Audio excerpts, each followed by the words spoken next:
ஸ்ரீமதே ராமானுஜாய நமஹ. ஸ்ரீமத் அழகுசிங்கர் ஜீயர் திருவடிகள் சரணம் சரணம். கல்யாண ஜுவல்லர்ஸ் பாக்யம் தொலைக்காட்சி நேயர்களுக்கு அடியனுடைய சிரம் தாழ்ந்த நமஸ்காரங்கள். ஆனந்த ராகமாய் ஓர் ஆன்மீக பயணம். நீங்கள் பார்த்து கொண்டிருப்பது உங்கள் பாக்யம் சேனல்.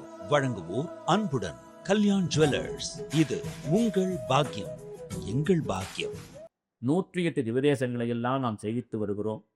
இந்த நாளிலே 108லே 70வது திவ்யதேசமாக திருக்கடித்தானம் என்று சொல்லக்கூடிய திவ்யதேசம். நம்மாழ்வார் 11 பாசுரங்களால் மங்களாசாசனம் செய்யப்பட்ட திருத்தலம். கோட்டயத்திற்கு அருகாமையிலே, கேரள மாநிலம் கோட்டயத்திற்கு அருகாமையிலே இருக்கக்கூடிய திருத்தலம். நாம் முன்பு பார்த்த திருவல்லா திருத்தலத்தில் அருகாமையில் இருக்கக்கூடிய தலம் என்றும் இதனை சொல்லலாம். இதற்கு இந்த கேத்திரம் உருவாவதற்கு என்ன காரணம் என்று பார்க்கும் பொழுது, ருக்மாங்கதன் என்று சொல்லக்கூடிய சூரிய குலத்து அரசன், அவனுடைய மகிமையை இந்த தலம் பறைசாற்றுகிறது. என்ன தலம், என்ன சிறப்பு என்று பார்த்தோமேயானால், ருக்மாங்கதன் ஏகாதசி விரதத்தை அம்பரீஷ மகாராஜனைப் போலே அற்புதமாக கடைபிடித்து வந்தார். அப்படி ஏகாதசி விரதத்தை செய்யுங்கால் பெருமாளுக்கு நல்ல நறுமணமுள்ள பூக்களை சமர்ப்பிக்க வேண்டும் என்பதற்காக தன்னுடைய அரண்மனை தோட்டத்தை விஸ்தாரமாக அமைத்து அதி அற்புதமான மலர்களை அமைத்திருந்தார். திடீரென்று அந்த தோட்டத்தில் இருந்த மலர்கள் காணாமல் போக ஆரம்பித்தன. மன்னன் ஆச்சரியமடைந்தார். காவலர்களை வைத்து ஏன் இவ்வாறு நடக்கிறது என்று கேட்டபொழுது, தெரியவில்லை சுவாமி என்றவுடன், ஒளிந்திருந்து கண்டுபிடியுங்கள் என்றார். ஆனால் என்ன நடந்தது உண்மை என்றால், தேவலோகத்தைச் சேர்ந்த தேவர்கள் எல்லாம் இந்த மன்னனுடைய நந்தவனத்தில் தான் உயர்வான நறுமணம் மிகுந்த பூக்கள் கிடைக்கிறது என்பதா அதை பறிப்பதற்காக இரவோடு இரவாக வந்து அந்த மொட்டு மலர்வதற்குள்ளாக அந்த மலர்களை எல்லாம் போய் சென்று விடுகிறார்கள். இது மன்னனுக்கு தெரியவில்லை. காவலர்கள் கண்டுபிடித்தார்கள். உடனடியாக தேவர்களை கைது செய்து அந்த அரசன் முன்பு நிறுத்தினார்கள். வந்திருப்பது தேவலோகத்து கந்தர்வர்கள் என்று தெரிந்தவுடன் மன்னன் அவர்களை அமரவிட்டான், மரியாதை தந்தான்.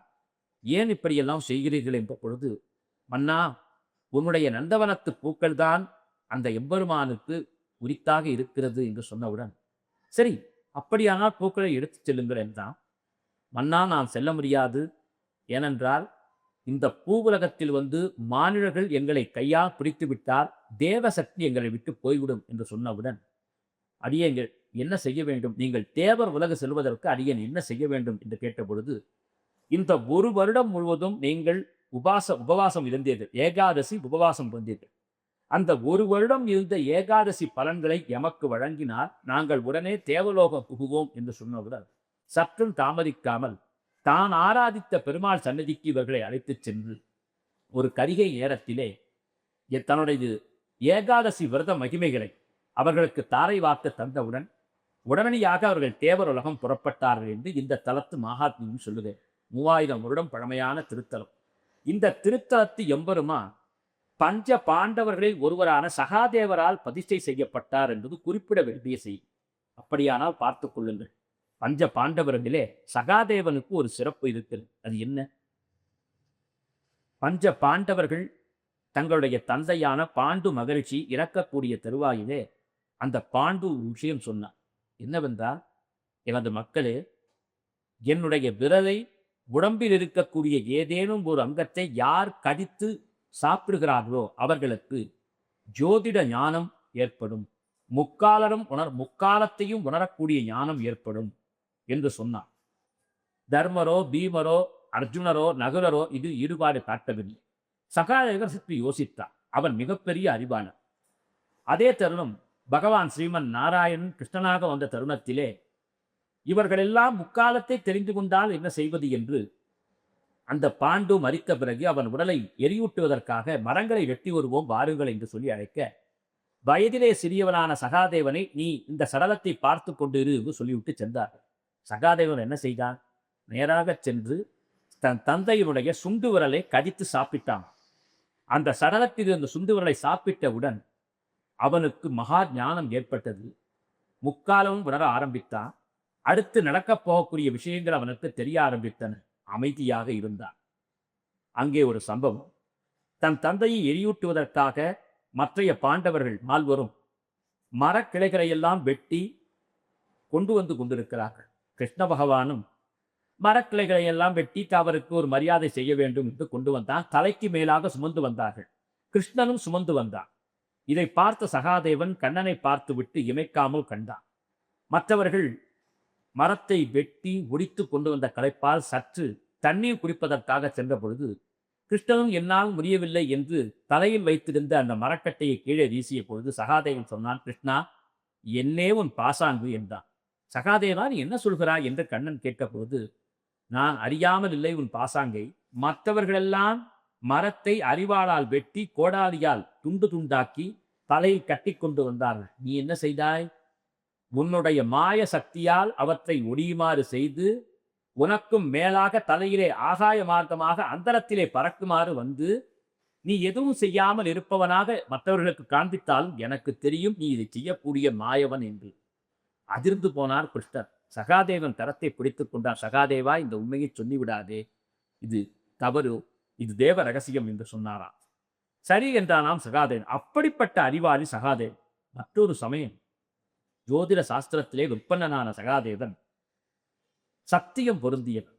துரியோதனன் நாங்கள் எப்பொழுது யுத்தம் துவக்கினால் வெற்றி கிடைக்கும் என்று கேட்ட பொழுது, அமாவாசை என்று பலி கொடுத்தால் வெற்றி உங்களுக்குத்தான் என்று சொல்லிவிட கிருஷ்ணன் அறிந்து சகாதேவனை திட்டினான். என்ன காரியம் செய்து விட்டார்?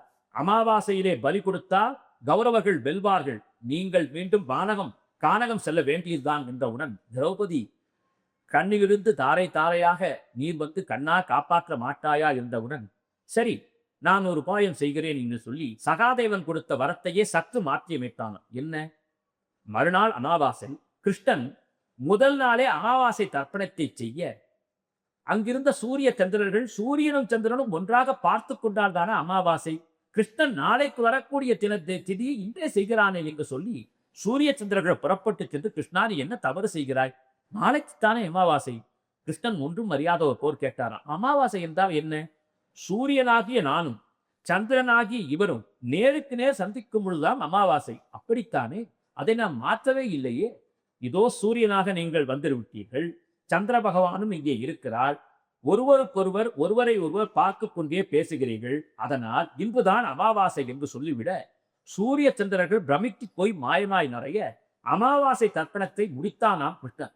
மறுநாள் அமாவாசை திதியே மறைந்து பிரதமை திதி வந்துவிட்டது. அது தெரியாத துரியோதனன் பலி கொடுத்த துரியோதனாதிகள் மாண்டு போனார்கள். எதற்கு சொல்லுகிறேன் என்றால், சகாதேவனுக்காக அவன் ஏற்றுக்கொண்ட தர்மத்திற்காக பஞ்ச பாண்டவர்களை காப்பாற்றுவதற்காக பகவான் இத்தகைய ஒரு அற்புதத்தை நிகழ்த்தினான் தனது துவாபர யுகத்திலே.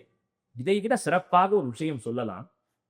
சகாதேவனிடத்திலே கிருஷ்ணன் கேட்டான், என்ன சகாதேவா, மகாபாரத யுத்தத்தை எப்படி தடுத்து நிறுத்தலாம்? ஒரு உபாயம் சொல்லேன் என்றான். கிருஷ்ணன் சொன்னானாம், பகவானே, தனியாக வா உண்டு. என்ன? திரௌபதியின் தலையில் இருக்கக்கூடிய ரோமத்தை, அதாவது முடியை முற்றும் நீக்க வேண்டும். அடுத்தது அர்ஜுனனை அழிக்க வேண்டும். மூன்றாவது கர்ணனை பதவியில் அமர்த்த வேண்டும். நான்காவது உன்னை கட்ட வேண்டும் என்றானாம். ஏனப்பா என்னை கட்டுகிறாய்? அனைத்திற்கும் கபட நாடக சூத்திரதாரியான நீதானே காரணம்.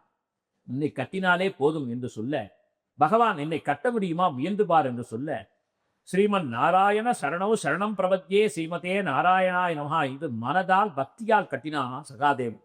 அந்த கட்டிலிருந்து விடப்பட முடியாமல் கிருஷ்ண பகவான் பல்லாயிரம் தோற்றங்களில் எல்லாம் காண்பித்த பகவான் சகாதேவனுக்கு தன்னுடைய பக்தியால் அவன் தன்னை கட்டியதை உணர்ந்து இந்த மார்க்கத்தை யாரிடமும் சொல்லாதே என்றானாம் சகாதேவனிடத்திலே. எதற்காக சொல்லுகிறோம் என்றால், அந்த சகாதேவன் அமைத்த பெருமாள் இந்த திருத்தலத்து பெருமாள். எனவே சகாதேவன் அமைத்த பெருமாள் என்பதால் இந்த பெருமாளை சேவிப்பவர்களுக்கு கூர்மையான அறிவு, ஜோதிடம் பார்ப்பவர்கள், ஜோதிட தொழில் புரிபவர்கள், ஜாதகம் எழுதுபவர்கள், ஜாதகத்திலே பிரச்சனை இருப்பவர்கள் எல்லாம் சகாதேவன் அமைத்த இந்த திருத்தலத்திற்கு வந்து வழிபாடு செய்தால் மேன்மையான வாழ்வு நிச்சயம். அந்த மேன்மையான வாழ்வை பெற இந்த தலத்து கடனம் பெறுமாறு சரண் புகுவோம். ஆனந்த ராகமாய் ஓர் ஆன்மீக பயணம். நீங்கள் பார்த்து கொண்டிருப்பது உங்கள் பாக்யம் சேனல். இது உங்கள் பாக்யம், எங்கள் பாக்கியம். வழங்குவோர் அன்புடன் கல்யாண் ஜுவல்லர்ஸ்.